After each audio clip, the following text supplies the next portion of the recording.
हमारे सवाल बहुत जायज सवाल हैं।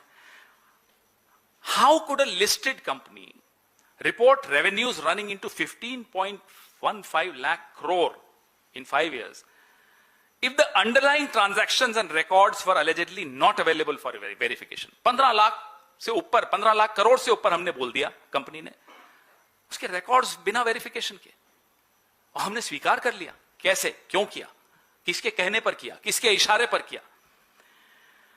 FIU financial intelligence unit, SFIO serious fraud investigation office, DGFT director general of foreign trade, ED, CBI और सेबी क्या कर रहे थे? आप रिकॉर्ड उठा के देख लीजिए इन एजेंसीज का, सेबी को छोड़ के बाकी एजेंसीज का। पॉलिटिकल केसेस में त्वरित गति से 24/7 काम करेंगे। जहां जेन्युइनली असल में लोगों का पैसा डूब रहा है, आम आदमी का पैसा डूब रहा है, LIC का पैसा डूब रहा है, वहां SFIO चुप, DGFT चुप, FIU चुप, ED चुप, CBI चुप, प्रधानमंत्री चुप, सरकार चुप। क्यों? और जो राजेश एक्सपोर्ट्स के शेयर्स हैं 900 रुपए प्रति शेयर से गिरकर अब 80-90 पे आ गए थे पिछले 2 दिन में। क्या यह स्थिति से बचाया जा सकता था हमारे निवेशकों को? अगर ये लोग सही समय पर जाग जाते तो क्या हमारे निवेशकों का पैसा डूबने से बच जाता?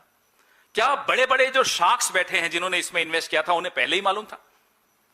छोटे इन्वेस्टर्स को और सरकारी इन्वेस्टर को चपत लगी? ये हमारे सवाल हैं।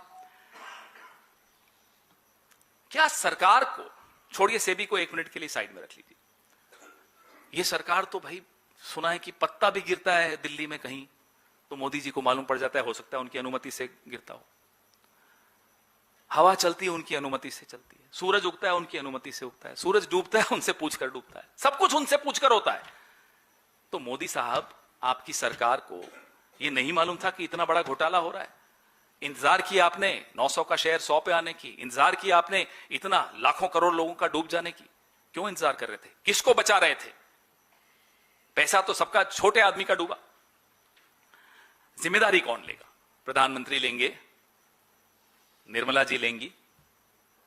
जिम्मेदारी इस घोटाले की, जिम्मेदारी इस नुकसान की, जिम्मेदारी जो LIC के साथ धोखा हुआ उसकी, जिम्मेदारी छोटे निवेशकों के साथ जो धोखा हुआ उसकी, जिम्मेदारी कौन लेगा इस सरकार में? हम ये जानना चाहते हैं। हम ये भी जानना चाहते हैं ये कुंभकर्ण की नींद सोने वाली ED को कैसे जगाएं, आप हमें बताइए।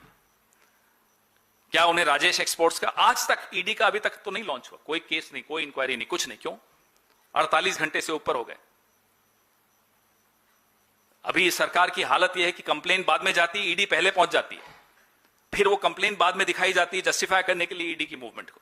यहां कंप्लेंट हुए को इतने साल हो गए, ऑर्डर आए को 48 घंटे हो गए, ED नदारद, CBI नदारद, DGFT नदारद, SFIO नदारद, FIU नदारद। और मोदी साहब, आप बताइए क्या कर रहे हैं?